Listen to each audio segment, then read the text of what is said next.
भारत और चीन के बीच पिछले कई महीनों से तनाव जारी है।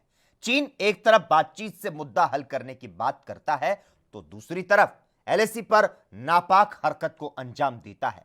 चीन ने अपनी दोहरी नीति को लागू रखते हुए एक और नई चाल चली है। चीनी सेना ने भारतीय सेना का ध्यान भटकाने के लिए लाउड स्पीकर का सहारा लिया है। चीन ने अपने फॉरवर्ड पोस्ट पर लाउड स्पीकर लगाया है। पैंगोंग झील के पास फिंगर 4 पर चीन की पीपल्स लिबरेशन आर्मी ने बड़े बड़े लाउड स्पीकर लगाए हैं और उसमें पंजाबी गाने बजाने शुरू किए गए। जाहिर सी बात है कि चीन की नापाक हरकत को देखते हुए भारतीय सेना सीमा पर मुस्तैद है और चीन की हर हरकत पर नजर बनाए हुए है। सेना की इस मुस्तैदी से चीन बौखलाया हुआ है, जिसको देखते हुए तरह तरह के पैंतरे अपना रहा है। हाल ही में 8 सितंबर की अगर बात करें तो दोनों देशों के सेनाओं के बीच हवाई फायरिंग हुई थी। रक्षा विशेषज्ञों का मानना है कि चीन ने 1962 में जिस रणनीति को अपनाया था, अब फिर से उसी पर काम कर रहा है। चीनी सेना के सैन्य रणनीतिकार सुनजू ने 6वीं शताब्दी ईसा पूर्व में अपनी बहुचर्चित किताब आर्ट ऑफ वॉर में लिखा कि सबसे अच्छा युद्ध कौशल वो होता है जो बिना लड़े ही जीत लिया जाए। उन्हीं की रणनीति पर काम करते हुए चीनी सेना और कम्युनिस्ट पार्टी के मुखपत्र ग्लोबल टाइम्स लद्दाख में भारतीय सैनिकों के खिलाफ मनोवैज्ञानिक युद्ध छेड़े हुए है और अब चीन की इस नई चाल पर सबकी नजर है।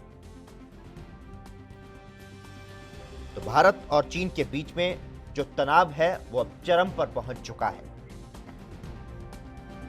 और इस खबर पर तमाम चर्चा करने के लिए इस वक्त हमारे साथ रक्षा विशेषज्ञ अनिल गौर फोन लाइन पर जुड़ चुके हैं। अनिल गौर जी, बहुत बहुत स्वागत है आपका एएनबी न्यूज में। नमस्कार जी।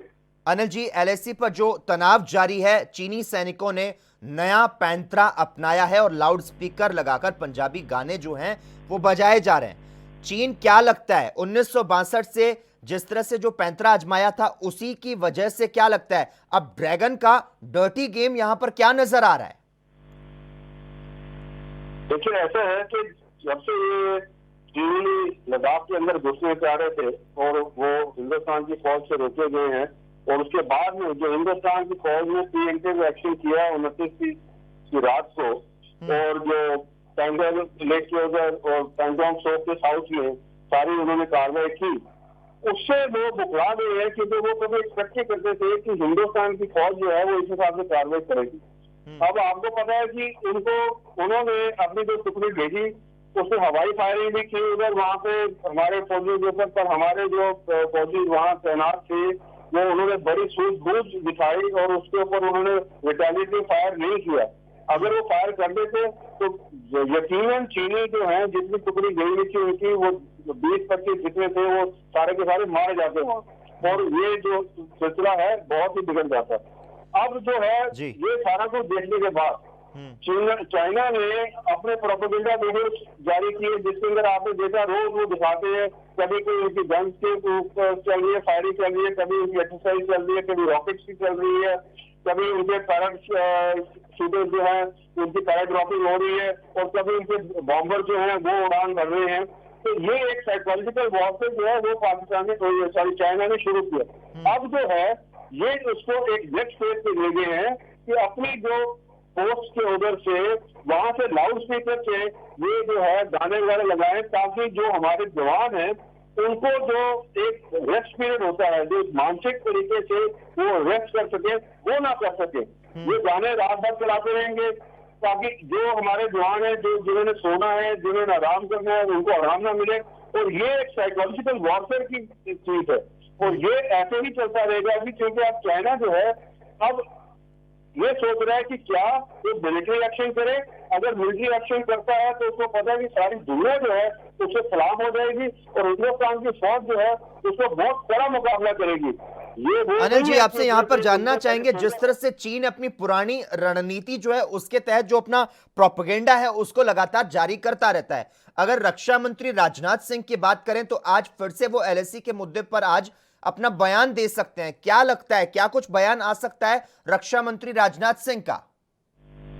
देखिए, रक्षा मंत्री जी ने तो बयान वही देना जो उन्होंने लोकसभा में दिया था कि हिंदुस्तान की जो फौज है और हिंदुस्तान की गवर्नमेंट का एक ही सिद्धांत है कि अपनी जमीन, अभी वो 1 इंच तक नहीं चाइना को कब्जे में लेने देगी। जो अभी तक हो गया वो हो गया। जो पीछे जो उन्होंने एग्रीमेंट किए 93, 96 और उसमें जितने भी एग्रीमेंट थे वो सारे के सारे चाइना ने यूनिलैटरली रद्द कर दिए और यूनिलैटरली LAC को चेंज करने का उसने प्रयास किया है। तो वो हिंदुस्तान को कभी मंजूर नहीं है। और ये रक्षा मंत्री ने लोकसभा में भी कहा। रक्षा मंत्री ने जब रक्षा मंत्री के साथ चाइना के रक्षा मंत्री के साथ मॉस्को में मिले उनको उस टाइम भी कहा। और हमारे जो एक्सटर्नल अफेयर्स मिनिस्टर जब उनके एक्सटर्नल अफेयर्स मिनिस्टर को मिले थे उनको भी यही कहा कि भाई जो ये आपने किया है ये यूनिवर्सिटी चेंज करने के लिए ये हिंदुस्तान को कभी मंजूर नहीं है। और जितने एग्रीमेंट थे ये सारों का उल्लंघन है।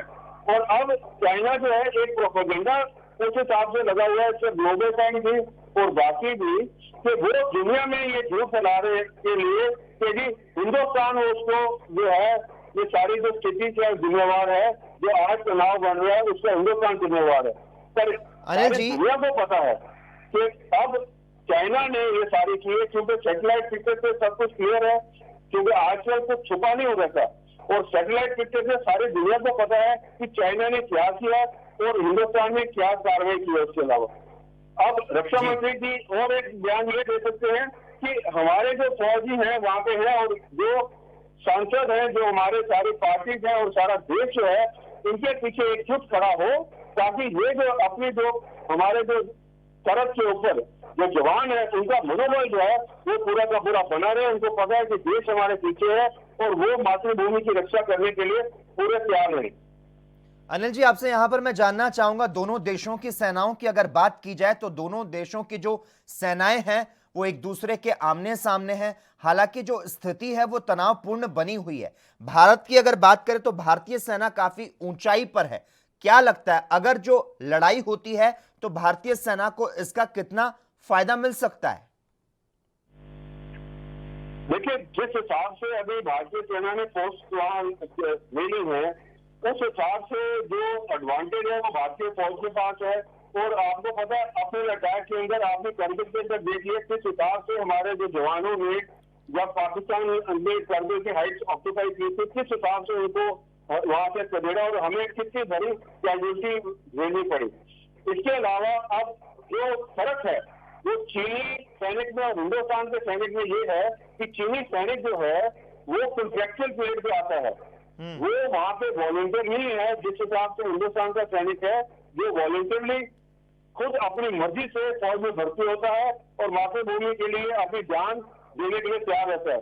पर जो चीनी जो है सैनिक वो कॉन्ट्रेक्चुअल आता है 5 साल के टेन्योर के लिए और उसके बाद में जब टेन्योर खत्म होता है वो फिर वापस चला जाता है अपने जिस भी सिविल लाइफ में जो भी काम करना होता है उसके लिए। तो उसका जो मानसिक स्थिति है वो हिंदुस्तान के सैनिक की तरह नहीं हो सकती और उसका ना ही फिजिकल ना ही बिल्कुल, तो चीन को यह समझना होगा कि साइकोलॉजिक जो दबाव है वो अब उसका यहां पर काम नहीं आने वाला है। धन्यवाद अनिल जी तमाम जानकारी के लिए और साथ ही साथ हमारे साथ इस चर्चा में जुड़ने के लिए। एक और मेहमान इस वक्त हमारे साथ जुड़ चुके हैं, लेफ्टिनेंट जनरल शंकर प्रसाद जी इस वक्त फोन लाइन पर जुड़ चुके हैं। शंकर प्रसाद जी, बहुत बहुत स्वागत है आपका ANB न्यूज में। धन्यवाद। शंकर प्रसाद जी, जिस तरह से चीन जो है वो भारतीय सेना जो है जिस तरह से लगातार 24 घंटे चीन पर निगरानी रख रही है, क्या लगता है चीन की जो ये नई चाल सामने आई है वो भारतीय जवानों के जो हैं उनका जो ध्यान है क्या उसको भटकाने के लिए इस तरह के जो नए पैंतरे हैं चीन द्वारा अपनाए जा रहे हैं? देखिए ये एक साइकोलॉजिकल वॉरफेयर का हिस्सा है। जिस तरह से वो पंजाबी की गाने बजा रहे हैं वहाँ पे, ये पहली दफा ऐसा नहीं हुआ है। ये हमारे दोनों नेबरिंग कंट्रीज करते रहे। पाकिस्तान भी इस हरकत करता रहा है कश्मीर में और चाइना भी पहले इस तरह की हरकतें इससे हम अच्छी तरह इन चीजों को देख के जो पंजाबी गाने वो गा रहे हैं उससे केवल हमें एक किस्म से एंटरटेनमेंट ही नहीं बल्कि एक किस्म से ज्यादा रेजोल्यूशन आता है, ज्यादा ताकत आती है कि आओ बेटा तुमको पंजाबी में सिखा दें कि क्या करना है। हमारे वहाँ पंजाबी ट्रुप्स होंगे, सिख ट्रुप्स होंगे, सिखलाई के ट्रुप्स होंगे, ये तो मुझे मालूम नहीं। चाहे चाइनीज को मालूम हो कि सारे पंजाबी भी उससे बैठे तो फिर उन्होंने पंजाबी जवाब देंगे। पंजाबी गाने बजाते रहो, हम पंजाबी जवाब दे देंगे ना। आप परसों तो सारा गढ़ी का आपने एपिसोड सुना होगा 21/6 का। तो आप इसी तरह के अगर पंजाबी गाने गा के हमारा और बताओगे तो चल रहा है और कर ला।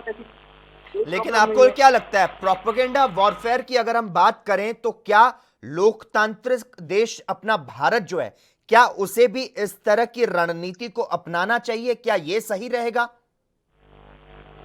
देखिए, भारत सेना एक प्रोफेशनल सेना है। भारत सेना इस किस्म के बेवकूफी के कंडे नहीं चलाती है। भारत सेना को जो जरूरत पड़ती है तो अपना जयकारा बोल के जो बोले सोनिहाल और उसके बाद चढ़ जाएगा दुश्मन के ऊपर। गाना वाना गाना, ये साइकोलॉजिकल वगैरह हमारी सिखलाई में नहीं है। हम इस किस्म की सिखलाई देते ही नहीं अपने जवानों को। हमारा तो एक नारा होता है, ज्वाला माता की जय, जो बोले सत श्री अकाल। आपने सुने होंगे ये सब नारे हमारे। तो इसी से हम तो दुश्मन को घेर लेंगे। तो आपको क्या लगता है, चीन लद्दाख में भारत से जिस तरह से मात खा चुका है, इसी वजह से इस तरह के नए पैंतरे आजमा रहा है और भारतीय सेना का ध्यान भटकाने की कोशिश कर रहा है? कोशिश जितनी मर्जी कर रहा है, कोशिश नाल कुछ नहीं होना चाहिए। हमने बिल्कुल तैयार बैठे हैं हम जी। कोशिश से कुछ नहीं होने वाला, हम पूरे तैयार बैठे हैं। और आपको एक बात सीधे बता दूं कि एक नई लाइन की घोषणा की है भारत ने। उस लाइन से पहले control line of action control जो LAC की बात करते हैं, अब नई एक भाषा बताई गई है। आज सुबह मेरे को पता लगा है, line of provocation. Line of provocation का मतलब समझना चाहिए हमको। इसका मतलब ये कि यहाँ तक तो अपने संयम से रहेंगे। इस लाइन को अगर आपने पार किया तो आप पड़ेगी आपके सिर पे। तो ये बात समझ लेनी चाहिए। अब वो गलवान वाली जो मुठभेड़ होती थी, जो हाथापाई होती थी, अब वो नहीं होगी। हर एक पोस्ट की अपनी अपनी लाइन ऑफ प्रोवोकेशन है। वो अपने पोस्ट के आगे एक लाइन बनाएगा कि इस से अगर आप आगे बढ़े तो आपको एक गोली तो जो मुझे तो मैं 40 साल इन्फेंट्री में रह चुका हूँ। पंजाब रेजिमेंट का कर्नल था मैं, सिख रेजिमेंट मैंने काम किया है। तो मुझे पता है कि हमारी सेनाएं किस तरीके से काम करती हैं। अब जब एक दफा लाइन ऑफ प्रोवोकेशन का बता दिया गया है तो अब वो आगे आएंगे तो गोली खाएंगे और मरेंगे। जी शंकर प्रसाद जी, भारतीय सेना ने तो इस बात को स्पष्ट रूप से कर दिया है कि हम मुंहतोड़ जवाब देंगे, लेकिन सबसे अच्छा अगर युद्ध कौशल की बात करें तो वो ये होता है कि बिना लड़े ही लड़ाई को एक तरह से जीत लिया जाए। क्या लगता है, इस रणनीति पर चीन आगे बढ़ रहा है? और भारत की अगर हम बात करें तो भारत जिस तरह से लगातार निगरानी रख रहा है, क्या उससे भी चीन बौखलाया हुआ नजर आ रहा है? आपसे यहां पर यह जानना चाहूंगा, ड्रैगन का जो डर्टी गेम है वो यहां पर क्या नजर आता है आपको? देखिए, लड़ाई कोई नहीं चाहता, युद्ध कोई नहीं चाहता, ना भारत चाहती है और मैं उम्मीद करता हूँ कि ना चाइना चाहती है, क्योंकि युद्ध बड़ा कॉस्टली होता है, बड़ा महंगा पड़ता है। लेकिन अगर पड़ेगा तो भारत सेना तैयार है। हमारे रक्षा मंत्री ने पार्लियामेंट में परसों भी कह दिया और मुझे लगता है आज जो 12 बजे रक्षा मंत्री पार्लियामेंट में बात करेंगे वहाँ भी ये कह देंगे कि हम तो संयम से बात करना चाहते हैं। हमने मॉस्को में डिफेंस मिनिस्टर ने उनको बता दिया, हमारे फॉरेन मिनिस्टर ने मॉस्को में उनके फॉरेन मिनिस्टर को बता दिया। इसके बाद अगर फिर भी चखना की समझ में नहीं आ रहा है और वो ये आजमाना चाहता है कि भारत सेना के पास कितनी ताकत है और कितना रेजोल्यूशन है भारत सरकार के पास, तो देख ले। इस बार कोई चिंता की बात नहीं है, देख लेंगे क्या होता है। लेकिन हम ये फिर दोबारा 6 दफा कह चुके हैं कि युद्ध हम नहीं चाहते, हो सके बातचीत से निपट जाए। लेकिन हाँ, एक नई बात मैं आपको और बता दूं, बातचीत से निपटने का मतलब समझ लीजिए, बातचीत से निपटने का मतलब यहाँ अंत नहीं होगा कि आप कि चलिए हम 10 गज पीछे चलेगा और हम 10 पीछे चलेगा। वो बिल्कुल। धन्यवाद शंकर प्रसाद जी तमाम जानकारी देने के लिए और हमारे साथ इस चर्चा में जुड़ने के लिए। देश दुनिया की खबरों के लिए ANB न्यूज को सब्सक्राइब करें और बेल आइकन दबाएं।